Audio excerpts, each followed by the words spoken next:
Good day, everyone. Bonjour à tous, and welcome to today's virtual conversation entitled A Vision for Quality Mental Health Care for All. I am Samuel Bro, Manager of Access to Quality Mental Health Services with the Mental Health Commission of Canada, and I'm pleased to host today's conversation. I acknowledge that the Mental Health Commission of Canada operates primarily on the unceded and unsurrendered traditional territory of the Anishinaabe and Algonquin peoples. I myself am currently located on the traditional territory of Anishinaabe people known today as the Gatineau Hills. I also recognize that the traditional lands across what is known Canada, on which our staff and stakeholders reside. And so I invite you participating in today's webinar to acknowledge the territory on which you're located in the chat box. Ultimately, I wish to welcome and share gratitude with all of you from coast to coast to coast across Canada and internationally from countries across the world. We were pleased to see over 1,000 registrations as of earlier this morning. As we move to the next slide, I'd like to share with you some audio and video reminders about the webinar itself being in both of Canada's official languages. Today's conversation will primarily take place in English with simultaneous translation into French. Et pour écouter en français, veuillez cliquer sur le bouton And if you want to listen in French, you can click on the interpretation button at the bottom. If the slides in French are too small, you can move them from one side of the screen to the other, and then you will be able to readjust the size. And so please feel free to type in any questions you have for the presenters in the Q&A box. Also, the session will be recorded, and so by virtue of participation, we assume your consent. A recording of the conversation will be posted to the MHCC's website by the end of March at the latest.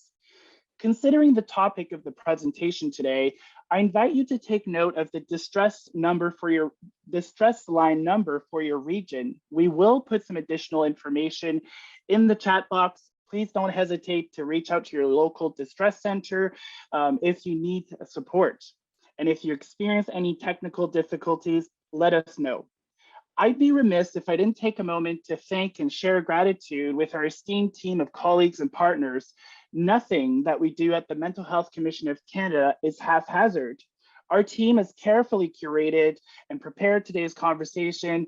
For that, I share thanks with Kamlesh Tello, Karina Urdaneta, Siri Chanduri, our partners at American Interpretation, HealthCareCAN, and members of our Quality Mental Health Care Network. You can see on the current slide an overview of the wonderful conversation that we've prepared for you today. And if you, like me, feel that this conversation is timely, then you're very perspicacious. Given ongoing and likely lasting impact of the pandemic on access to mental health care, the increasing mental health distress amongst healthcare workers, and ultimately the very distinct experiences and needs of populations who are marginalized and face additional barriers to care, a key question for us remains top of mind, and that is, how do we ensure and sustain change? What is the vision for quality mental health care in Canada? To help us unpack this complex question, we've built a fireside chat. So get next to a heater or a fireplace if you're lucky to have one, and get ready for a great conversation with perspectives from acute care, long-term care, nursing, mental health and addictions, and patient advocates. We'll discuss what kind of vision that we could imagine for people in Canada based on the Quality Mental Health Care Framework. And to learn more about this framework, check out the link posted in this chat. Now let's move over to the next slide, where I can have the pleasure of introducing our guest for today's conversation. Joining us today, we have Samaria Nancy Cardinal, patient partner with Patients for Patient Safety Canada, Jodi Hall, Chief Executive Officer of the Canadian Association for Long-Term Care, Rebecca Jesseman, Director of Planning and Operations with Mental Health and Addictions, Health Prince Edward Island, and Mike Villeneuve, Chief Executive Officer of the Canadian Nurses Association. And final but not least, our fireside chat moderator and healthcare sector guru who will be adding spice in today's conversation, Jonathan Mitchell, Vice President, Research and Policy for HealthCareCAN. Before I turn things over to Jonathan, I do want to have A quick shout out about the Mental Health Commission of Canada, since I have your attention. And on the next slide, you'll see that the Mental Health Commission of Canada, rather, has a unique mandate from Health Canada to lead and support the development and dissemination of innovative programs and tools to support the mental health and wellness of people in Canada. To learn more about our history, where we are, where we're headed, check out our website at mentalhealthcommission.ca. With that said, happy to turn things over to you, Jonathan. Thanks very much, Sam, and also just wanted to thank you for all your leadership in preparing today's fireside chat. So just a quick couple of notes about HealthCareCAN before we move to our fireside chat on the next slide. So HealthCareCAN is the national voice of hospitals, healthcare organizations, and health research institutes. We're a pan-Canadian association, and we represent organizations across the health sector in Canada. We advocate for health research and innovation, and as well as enhanced access to high quality health services for all Canadians. Just to give you a bit of a sense of the numbers of HealthCareCAN members, so that comprises 700,000 employees, 50,000 volunteers, 10,000 scientists, and 60,000 highly skilled researchers, staff, and students across Canada. On the next slide, wanted to just really overview the Quality Mental Health Care Network.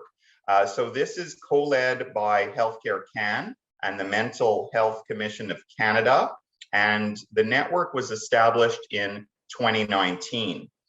The network unifies health sector leaders from across the country in an effort to remove barriers hindering access to high quality mental health services.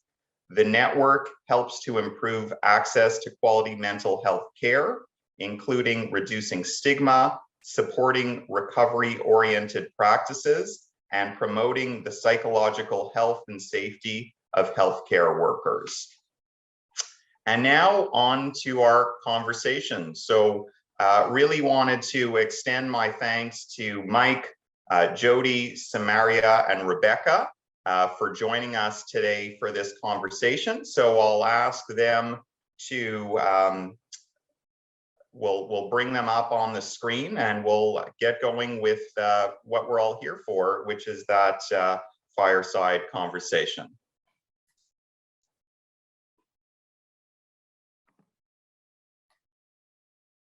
Okay, so welcome once again to our panelists, and so delighted that you've all agreed to be part of this chat, fireside chat on a very, very important topic for us today.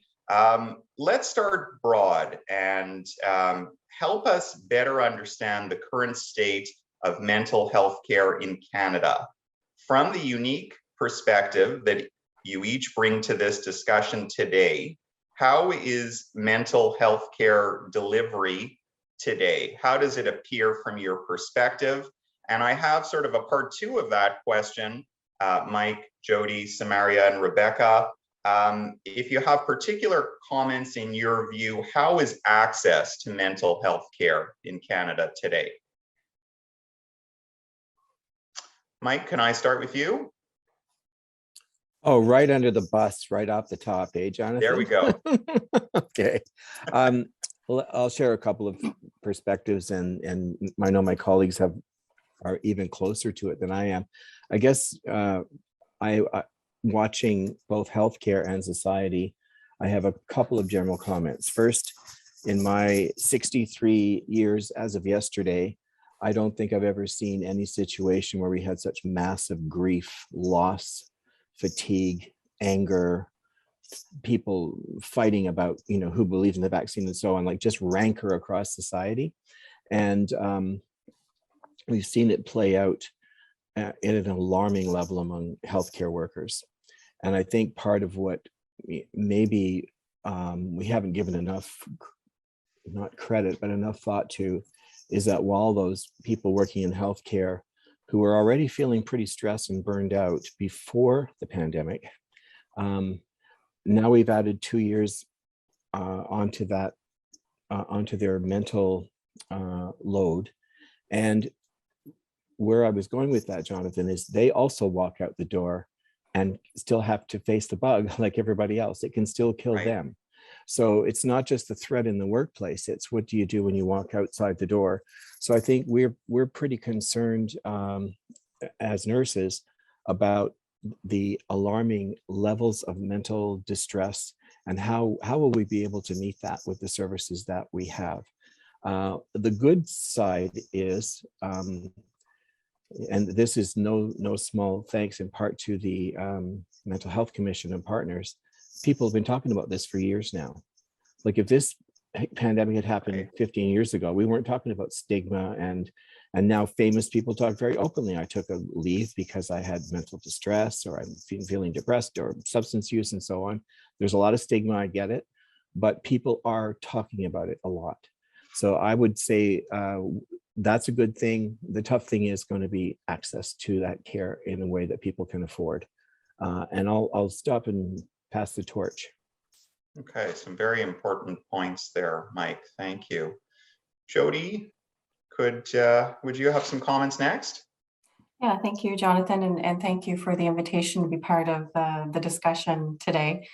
As Mike has outlined, I mean, coming from the long-term care sector, clearly we have felt the impact of the stress of the pandemic. But we've been facing many workforce challenges long before the pandemic were a part of the work that we were doing in long-term care. And I think as a result of that, we have seen this growing awareness about the importance of mental health care amongst the workforce. So, for us, it's really important to think about this from an employer lens, who really have had a growing area of responsibility as it relates to the delivery of mental health services, and it's really been quite critical in supporting access for that. So, through the pandemic, we employers have, long-term care employers have provided a wide range of services to employees, ranging from wellness programs, EFAP, health benefits, and many sort of in-house initiatives like peer-to-peer programs. But there is a real desire to figure out, how do we do this better? How do we continue to support our workforce, both the frontline staff and the leadership in these homes who have been deeply stressed throughout the pandemic in particular, so that we are making sure that we have the best environment with the greatest amount of emphasis on safety that includes mental health, so that we are ensuring that our residents are receiving the best care possible from our teams. Okay. Thanks so much, Jodi, and really entering some very important comments about the long-term care sector in particular, and also sort of echoing some of Mike's excellent comments related to workforce and the challenges from a mental health perspective going forward. Samaria, any comments from your perspective? Hello, thank you for inviting me to be on this panel to offer the consumer perspective of mental health. I believe there is no quality in mental health care right now at the current time. Everybody is hurting, professionals and consumers. People are being misdiagnosed. People are only being seen when they're in crisis. And the professionals their caseloads are very high. They're under extreme amount of stress, which defeats the purpose of them trying to do the work, because they themselves are hurting. Us consumers are being given Band-Aid solutions, and many people are not being helped. There is a two-tier mental health system. If you have money, you can access all the counseling and those extra benefits that you need. But if you are in a lower economic portion of Canada, you don't get much. And so this, COVID has exacerbated this, and many people are at the edge right now. And we are not doing what we're supposed to be doing in Canada to look after mental health. Okay, some Very important comments, Samaria, and actually this is a precursor to our next question. So we're going to dig into that a little bit further. But just seeing some comments in the chat, and that certainly your comments very much resonating. And I'd also encourage all those online today to please, in the chat, ask your questions to the panelists, and we'll certainly thread that through the conversation. So some very important points there, Samaria. Rebecca? Sure, thank you. I'm going to focus on the delivery of quality care for substance use health in Canada. And to be perfectly honest, we have a lot of work to do in that area as well. There's certainly excellent services in place. Initiatives like RAM clinics, for example, and stepped care are working to increase access to service. And there's evaluations underway for both of those programs to support service quality. But generally speaking, there's very little in the way of outcome monitoring and regulation for substance use services, particularly for private service providers, which unfortunately means we don't have the information we need to guide quality improvements, whether that's focus on wait times, workforce capacity, or system navigation. We definitely know that access and navigation are significant challenges. We've seen polls conducted by the Canadian Centre on Substance Use and Addiction and Mental Health Commission of Canada that indicate only approximately 20% of those who are currently experiencing problematic substance use are accessing services. So that's a tremendous gap.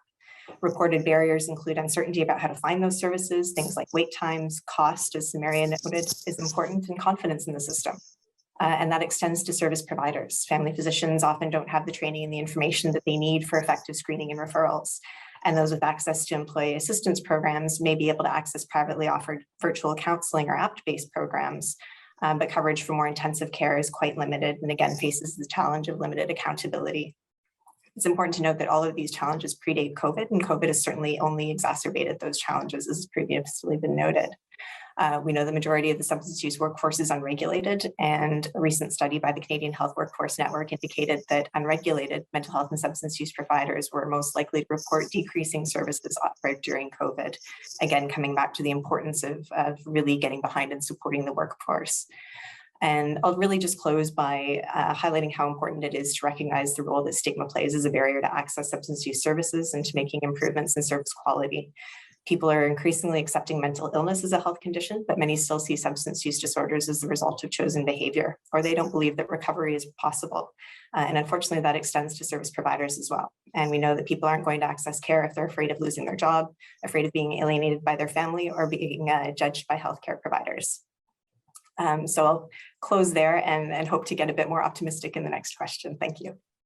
Okay, well, thanks so much, Rebecca, for those important comments, and really appreciated you introducing recovery-oriented practices, and also that important point that how these this was all well known prior to the pandemic, but really COVID-19 has exacerbated significantly the situation that we're speaking about today. So let's sort of to Samaria's comments earlier, let's sort of broaden this conversation a little bit to sort of focus specifically on how we can support the mental health of service providers on the one side, but also people with lived and or living experience. So the quality mental health care framework was developed by HealthCareCAN, the Mental Health Commission of Canada, and the Quality Mental Health Care Network, which are very pleased that our panelists are members and very involved in. I will ask my colleagues to put further resources and a summary of the framework in the chat now. Now, sort of same point that Rebecca just illustrated, that work on this framework began prior to the pandemic, but given the current challenges, and I'd say you can look internationally, you can look sort of locally, there's so many challenges in addition to COVID, it's more important that we work together to support everyone's mental health. So the question that I have for the panel is specifically, what opportunities from your vantage point, in your opinion, exist to move towards a vision where everyone feels like they can deliver and access quality mental health care? So we're bringing in sort of two perspectives there, the provider perspective, as well as the perspective of people with lived and or living experience. And Rebecca, I'm going to sort of modify the questions just a little bit, for you. Sort of what are the unique considerations for delivering quality mental health care to people experiencing mental illness and substance use issues? So who'd like to jump in? And if not, we'll just we'll go around our virtual table again. Jonathan, I don't mind to. Sorry, Mike, go ahead. You sure, Rebecca? I'll just make a couple of comments, Jonathan. One of the, I'll share a couple of observations. One is personal and one is from my job. When I lived through the death by suicide of a partner, which was in 2009, so intelligent people who know the healthcare system, graduate degrees, understand pretty much how things work. It was an impossible maze to try to find care. And really, unless you, I spoke to a social worker colleague around what could we do to move this along, because we kept getting turfed out of the system. And these are people, you know, again, white, male, privileged, salaries and all that kind of stuff. And she said, you go into an emergency room and you scream and scream and scream, and they'll wrestle you to the ground and put you in a stretcher, but you'll get in. And and she said, that's actually what you have to do. And I thought, seriously? Like, seriously, is that what it's come to, that we can't get any attention? And then, as Samaria alluded to, you get into the Medicare psychiatry system. So you get looked at that day, or maybe you're there for a few days till they do some kind of stabilizing. Then you're back out, and the answer is wait. Unless you have money to purchase. Now, nurses and some docs who are on salary jobs would have some benefits where maybe you get 5 sessions or $500 or something worth of counseling as part of your benefits, which doesn't go very far. So fast forward to my job now and watching nursing and healthcare. I was fascinated that we learned in about 5 days at the beginning of the pandemic how to do virtual care. Like, we figured that all out, which all of us thought for years, how come I can't phone my doctor? Well, you can actually, and talk to them. We need to do the same thing with mental health, I think. We need to unlock it out of an old model, which is you wait until, as Samaria said, until you're, you know, right on the edge and dangerous maybe to others or yourself, and move it up front. Bring it closer to where people are. You can't ask nurses to work 10 or 11, 12-hour shifts in 14 days and not bring the care to them. Like, where's the crisis teams, the on-site mental health care? And this could be the same for pilots and truckers. I don't know who you know, wherever the damage being done is the worst. Bring it closer to people. Think about the access being different. And absolutely, we have to reconsider the payment model. I mean, if you can if only one person is allowed to be, you know, I don't know what the word is, but it's in the Medicare system, being a psychiatrist, we're never going to cover all these other people who have different kinds of issues that other people could meet, needs that other people could meet. So I'll stop there.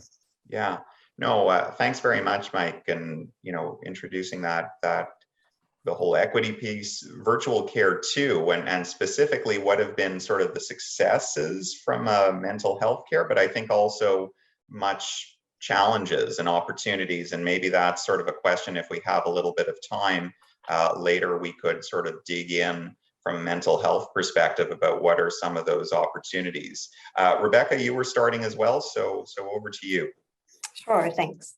From the substance use perspective, I really think everything that Mike just mentioned certainly applies. But we also have to recognize that not only is the field facing the tragedy of COVID, we're facing the tragedy of the toxic drug supply crisis and unprecedented deaths due to overdose. And that certainly is having a tremendous impact on the workforce, both peers and registered or regulated professionals rather, because they're seeing clients, colleagues, friends who are dying, and really everybody is being touched by that crisis. So providing those additional supports to deal with that grief and to deal with the trauma that is involved in that.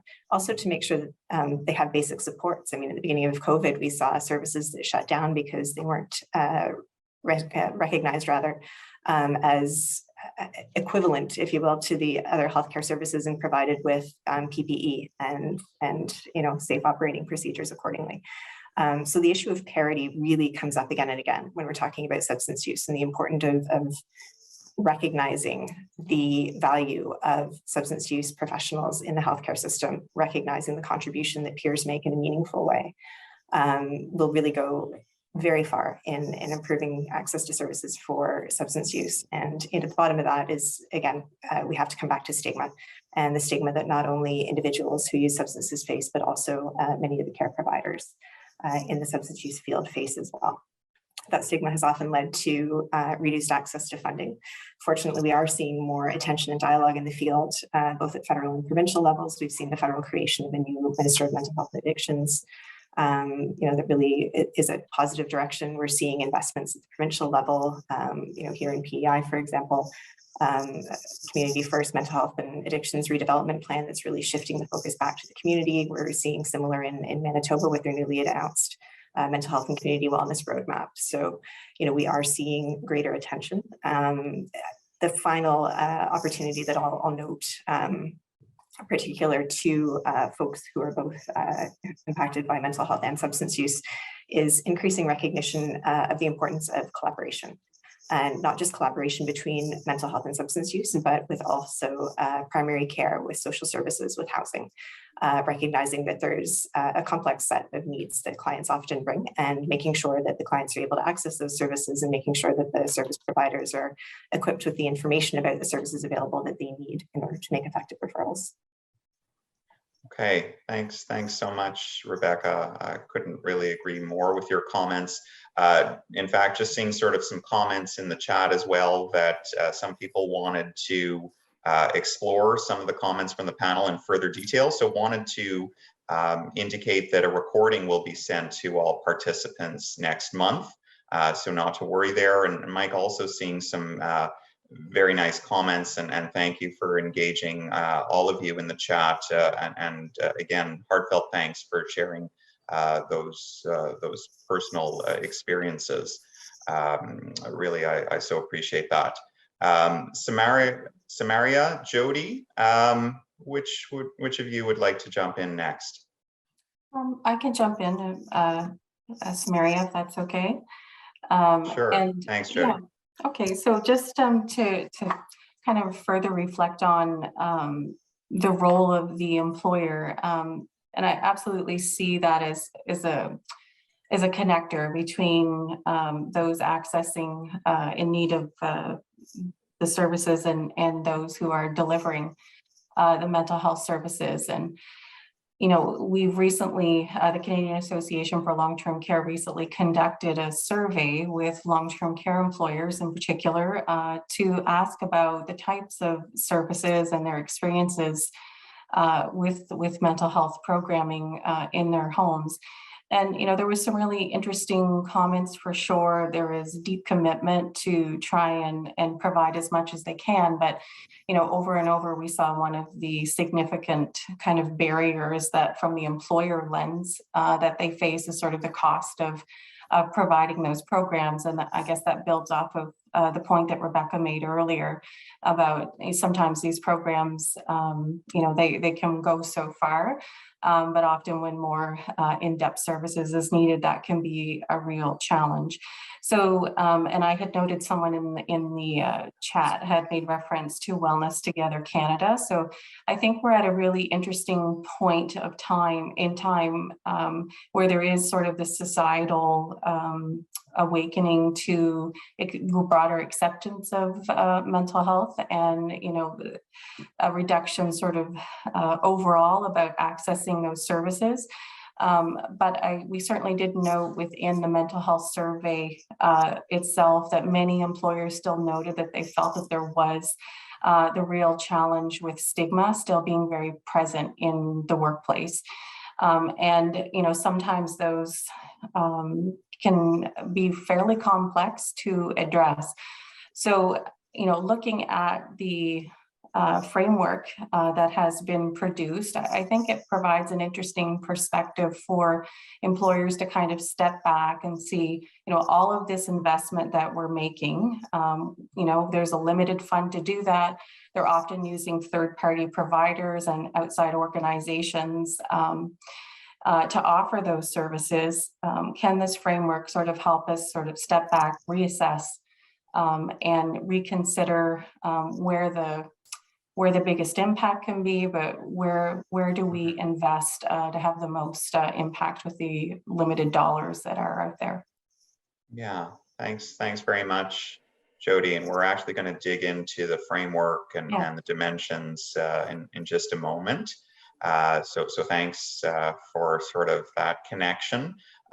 Samaria, what are your comments to this question? Well, from my perspective, the mental health system is so bad right now, the only way to go is up to quality.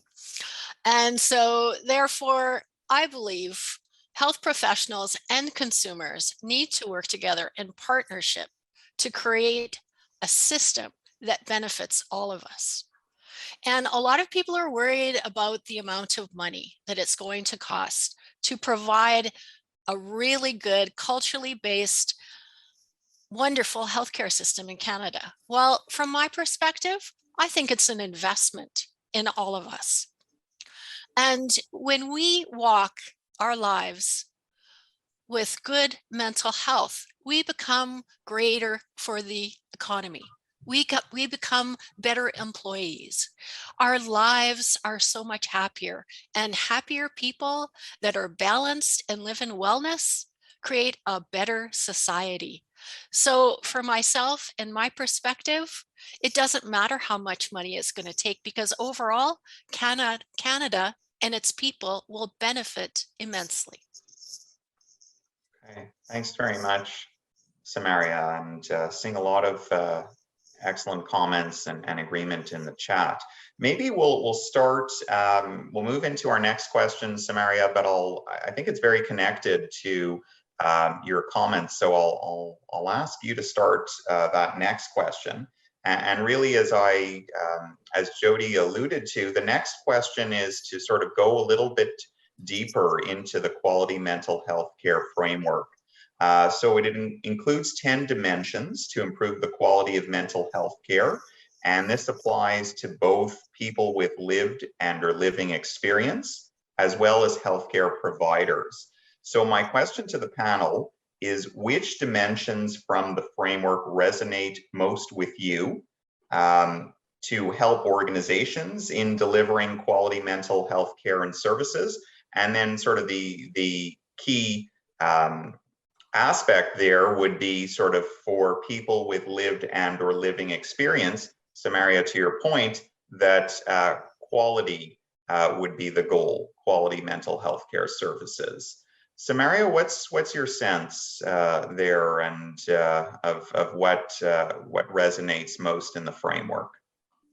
Say that what resonates most with me is the recovery orientated. Right now, I see it as a crisis-based system, putting band-aids on people and sending them back out with maybe a few pills. They're not getting the counseling they need. If they're going in for substance abuse treatment, they're going in mostly for 30-day programs that are just keeping them off the street for a few days. And then they're going back out there without support. They need ongoing basis and support to create wellness and recovery. Recovery from mental health issues or addiction does not take place within a short period of time. For many, it is an ongoing process, and it can be lifelong. And people need extended support in those areas. Also, stigma-free and inclusive. So many people have issues with mental health. It is no longer something that the few people that you see have. So we need to realize that to put people down and to make them feel bad for speaking out about it and being open is wrong.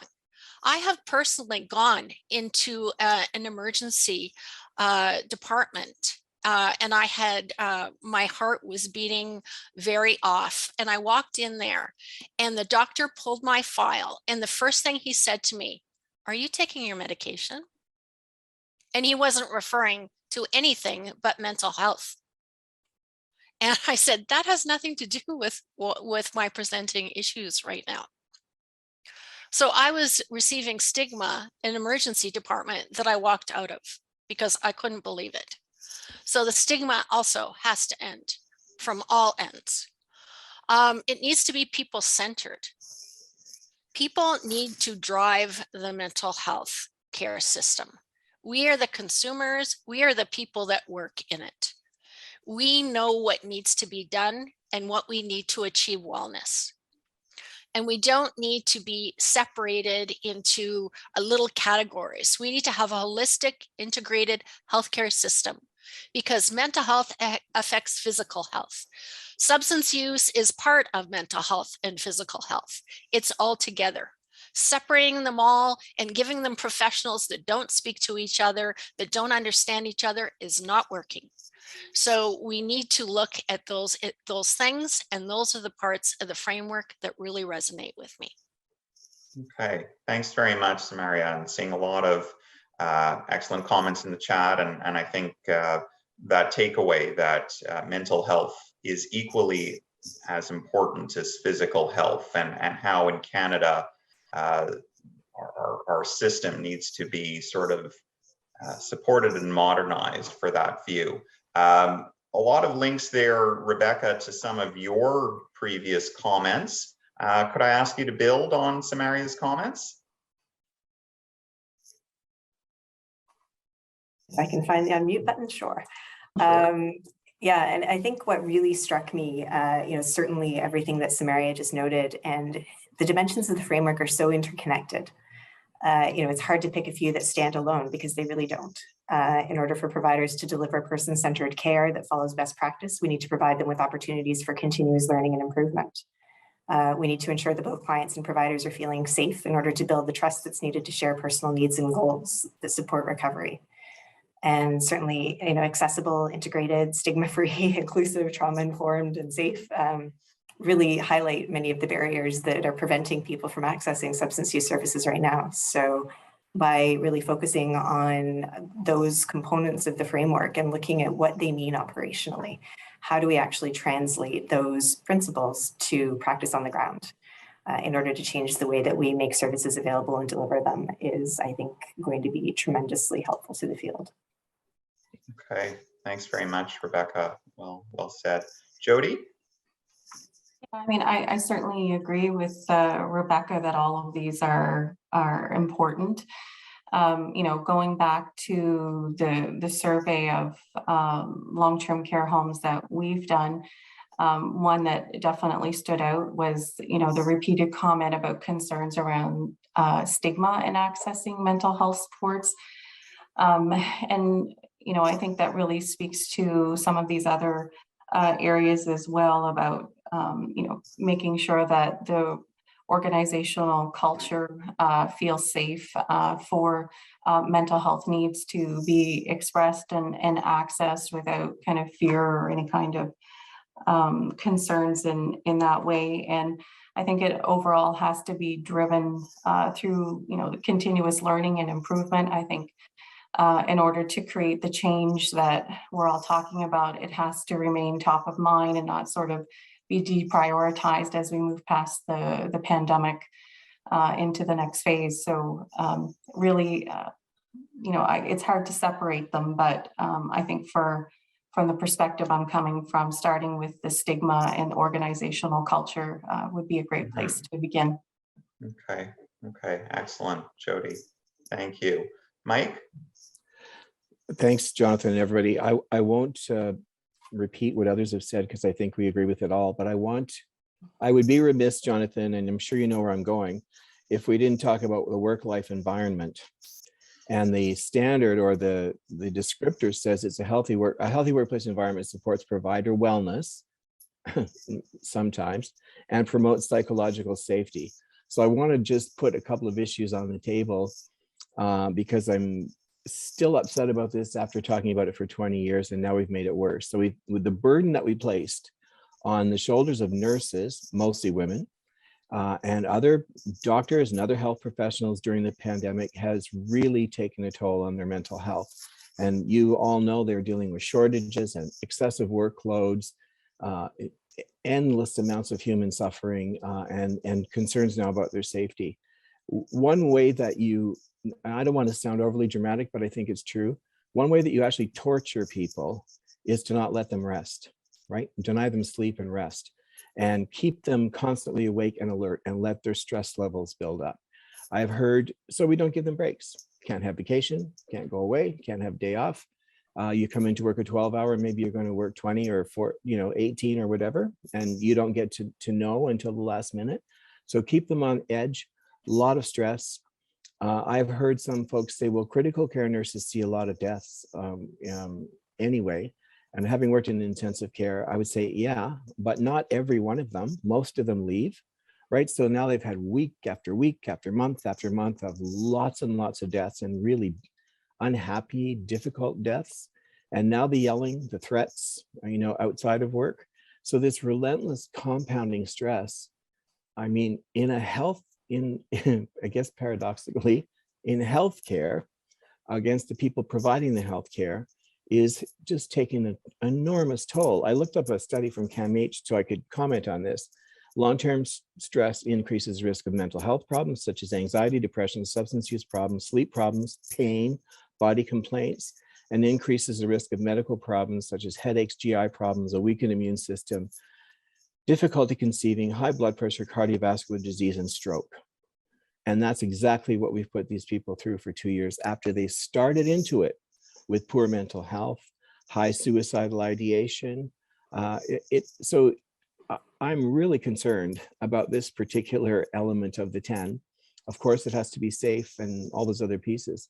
But if we can't, for the healthcare workforce now, not necessarily the larger public, but if we can't make the healthcare system a place to work that doesn't torture the people working in it, we are never going to get past this. And now we're going to say to them, Nurse Betty and Dr. Dave, we want you to show up and be happy to do 1 million backlogged procedures and just work overtime and be happy about that. And maybe we'll give you $5,000. $5,000 doesn't buy you mental health. Like it might buy you, I don't know, some groceries or something, but these are small kind of trinkets to try to get people to keep going. We need to overhaul how this thing is structured and worked and how it's led and managed. And I'll get off the soapbox there, because I just think we're never going to get past this if we don't address that. No, I thanks for that, Mike, and seeing a lot of comments in the chat of how your comments have really resonated, and that whole importance of healthy health workforce and how that impacts directly mental health care and services, and so critical, that link. Maybe that's a good segue as we sort of move to a vision of the future and resources. So the Mental Health Commission of Canada and HealthCareCAN have developed slides or presentation slides as a resource to promote and increase awareness and implementation of the quality mental health care framework that we're speaking about today. The framework can support organizations to meet the mental health care needs of healthcare providers, Mike, to your comments, as well as an equally important people accessing care, and all of this while meeting organizational goals of quality and safe mental health care. And Samaria and Jodi, I think that resonates with both of your comments earlier in our conversation. So we're going to put this PowerPoint presentation in the chat now, and it includes many resources that can assist in bringing the framework's 10 dimensions to life. So while we navigate the ongoing strains of the pandemic and other crises, we've talked a lot about that today. We'd like to sort of end on beginning to set a vision for the future where we heal and experience recovery and positive growth. So I'd encourage everyone, we're going to move into questions from all of those attending today. So please get those now to the panelists. But final question to the panel, just before we move to that, in 30 seconds, what is your vision for quality mental health care in Canada? Who would like to start? I can give you 30 seconds. All right, Mike, over to you. That you get it as if you were a trauma patient, as if you were getting trauma care. You get it when you need it, you get it fast, and you don't have to pay for it. Okay, thanks. And that was 10, Mike. So there you go. There you go. Samaria can use my 10, or Jodi can use the other half. Seeing a lot of agreement in the chat. Thanks for that, Mike. Jodi? Yeah, I think it really comes down to being able to see people access the care and services that they need when they need them for as long as they need them. That would be the ultimate vision for me. And, you know, this framework, I certainly hope will offer some guidance in how we get there. But really pleased to see that, you know, there is so much societal interest in this topic, that the time has come for mental health to really play a much bigger role than it has in the past.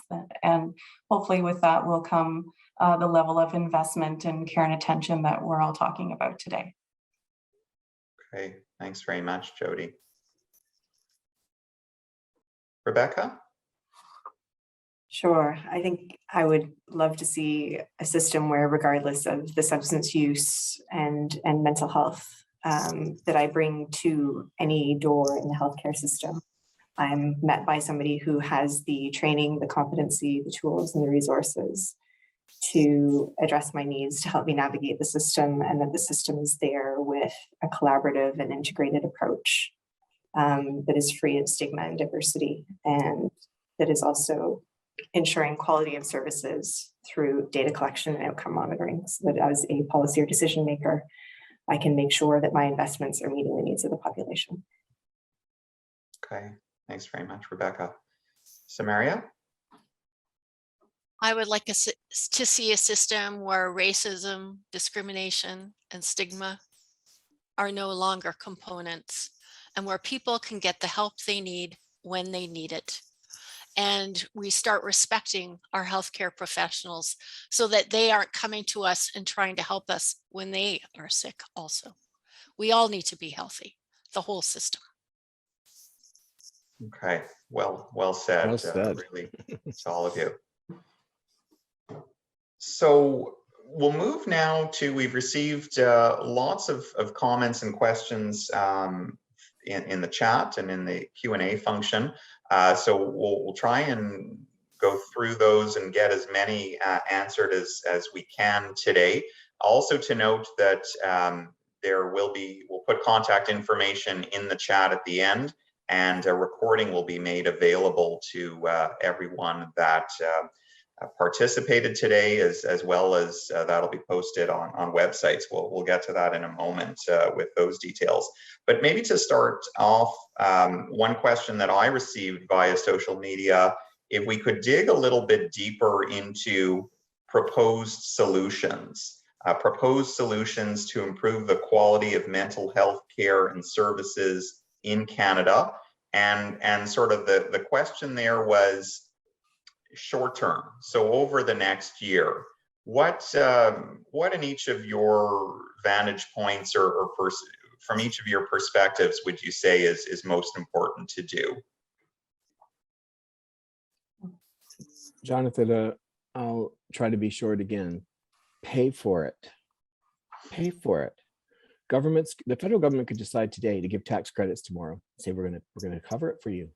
You don't have to undo the Medicare system and psychiatrists versus psychotherapists or whatever they're all called. I'm not an expert in this area. Counselors, pay for it. Or, give people either they can submit the bill and get it back, or it's on their tax at the end of the year. Something just to open up that access, that barrier, I should say. And I think it was Samaria that raised it early in the talk.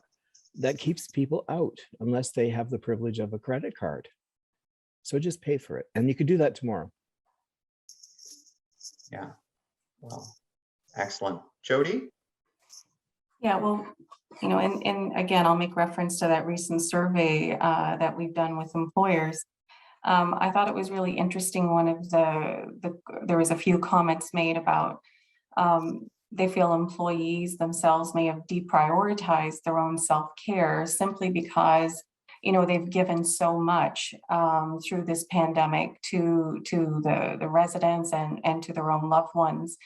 And so, you know, thinking about sort of the immediate opportunities is to reinvest in the promotion of some of the resources that are available to them, to re-engage with the employees about what do their needs look like now that we're at this stage, and to go back and revisit sort of where are those key investments that are being made to support mental health programming in the workplace. Are they still the right ones? And is there an opportunity to further identify what the best practices are, you know, within the scope of what can be offered, so that we're doing the best that we can. Okay, thanks, Jodi. Rebecca, Samaria, anything to add? I would say make sure that what we're paying for is effective. I'm seeing in the comments, you know, the fact that we can't just throw money at it, and that's true. If we throw money at a broken system, we just end up with more of a broken system. Good point. So I think we need to be careful about that. I think that stigma is a short-term win, particularly, you know, with regard to some of what we're seeing, as I mentioned earlier, with the deaths due to drug toxicity and disability as well. And a lot of that stigma is rooted in the fact that we deal with a lot of substance use in the criminal justice system, and that has to change. We have to recognize, you know, health and social determinants of health, and look beyond the substance use. And that's dialogue, that's education, and it, you know, comes down to stigma. And, you know, certainly in the context of COVID, I think we've seen overall 30% of people who consume alcohol reporting increased consumption. So this isn't something that touches other people. This is something that touches all of us right now, and increasing that recognition is important. Okay, well said. Thank you very much, Rebecca. Samaria? Oh, Samaria, having a bit of trouble hearing you. Let's come back, Samaria.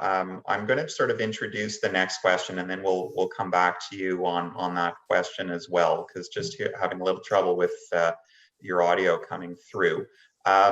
Very interesting question here. What other partners are needed? How do we go about ensuring quality care for diversity, ethnocultural diversity? So ensuring that all those voices are represented in quality mental health care services, both the provider as well as the living and lived experience perspectives. Samaria, can I start with you?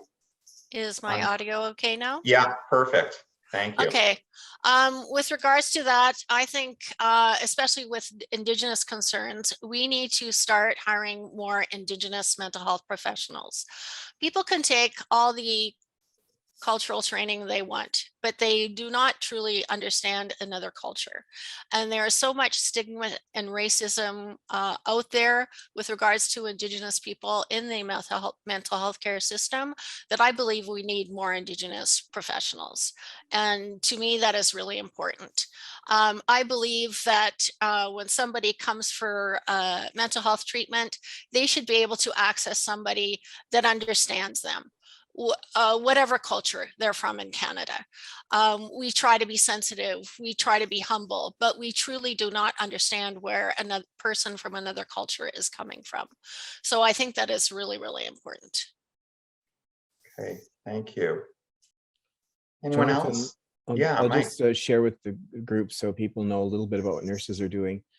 You know, it was not a good couple of years in terms of nursing image, with some examples such as the treatment of Mrs. Jesseman at the hands of what we think are nurses and eventually found out were. And there were other examples. So CNA has embarked on a major piece of work, or program of work, I should say, around fighting racism and discrimination in nursing and healthcare, which includes working with the Canadian Indigenous Nurses Association, the Canadian Black Nurses Alliance, and so on. You know, Jonathan, we held a big anti-racism summit in November.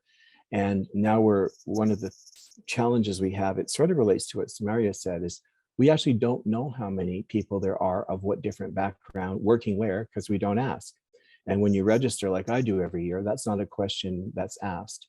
So we have invested and are investing some significant funds into documenting some of that, as well as the stories of nurses in the healthcare system, where in nursing, there's pretty wide diversity, as long as you stay at the entry level. Take one step into management, education, deans, executives, looks like this. So that's a problem we know about, and I just wanted people listening to know that we are intending to tackle that quite aggressively, and hopefully that will help too in the Samaria's point of, you know, linking people, bringing people closer to providers that look and speak and sound like them. Okay, thanks very much for that, Mike. Any other quick comments, or wanted to introduce one more question that we received? So I'll go to that. It's about the role of evidence, and what role does evidence play in quality mental health care services and care, and sort of along building on that discussion that we were having in terms of solutions. How do we scale up the practices that are out there that are effective, that we know that work, but don't have enough funding? Any sort of 30 seconds maybe from each? Any comments and suggestions for that one? I can jump in. I think you know, leveraging some of the resources that are available and perhaps underused. I'm speaking today kind of more with my previous hat as 15 years with the Canadian Centre on Substance Use and Addiction, which is an organization somewhat parallel to the Mental Health Commission, and, you know, two national organizations that focus on collecting evidence about what works and looking at how to support implementation. We've seen funding from the federal government to support scale up and implementation of more programs, particularly in the community, over recent years. So, and partnering with academic institutions can also be helpful in terms of leveraging some of the expertise and resources that are available.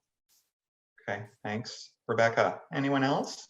So maybe what I'll just Sure. add is, you know, I think there is a critical role here for evidence to really drive the decision making that's being made, you know, for mental health services in healthcare at large, and certainly long-term care.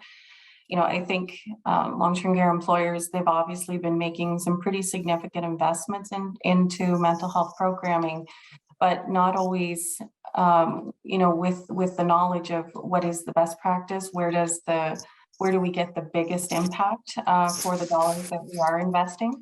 So, you know, thinking about going back to this framework again, you know, I'm very hopeful that it will provide some kind of guidance for how we can create metrics that help us better inform the, you know, the work that is being done.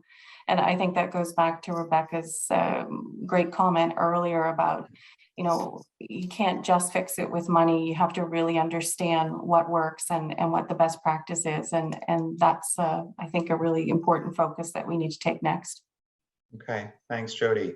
Mike and Samaria, just a couple of seconds. I'll be very fast, Jonathan. Just share, a decade ago when I had the pleasure to lead the National Expert Commission, one of the commissioners, who was not a health person, said, how come the use of evidence gets to be voluntary in healthcare? Everybody does it different. So it's not a mental health care problem. It's a problem across the system. We're getting better at it, but it's very much driven by ideology, experience, where you were taught. So the use of real evidence-driven practices is still an issue, not in med-surg and all over the place. Yeah. Samaria? We need evidence-based practices from consumers. Okay, I like it. I think that sums it up very, very nice, and sort of what works. and bringing that lived experience and living experience into care. So thank you for that, Samaria, and thank you for that to all. So we are unfortunately out of time. This could certainly go on for quite a fair bit longer. But I'd really like to take this opportunity to thank each and every one of our panel members, Mike, Jodi, Samaria, and Rebecca, for sharing their expertise and their insights today. I'd like to thank all the participants for joining our webinar today and for their active engagement throughout this webinar. Please reach out to us if you have further questions or you're interested in implementing the framework. We'll put that contact information right in the chat now. And I encourage you to visit our websites to continue this conversation. So mentalhealthcommission.ca, HealthCareCAN.ca for more information. We're putting in the chat right now the Quality Mental Health Care Network webpage link, the framework, and the accompanying resources that I mentioned prior. Also just wanted to mention again that we'll be posting a recording of this webinar on our website in March. You'll notice that we just flashed on your screen an evaluation survey. So we'd very much appreciate if you could fill that out before you exit the webinar. And it'll remain, the survey will remain while you're on the Zoom call. We really, really do appreciate your valuable feedback to improve. On behalf of the Quality Mental Health Care Network, HealthCareCAN, and the Mental Health Commission of Canada, and my colleague Nicholas Waters at the Commission, who co-leads the network with me, I want to again thank again our fantastic panelists for this conversation today. I'd like to thank everyone for joining us, and take good care.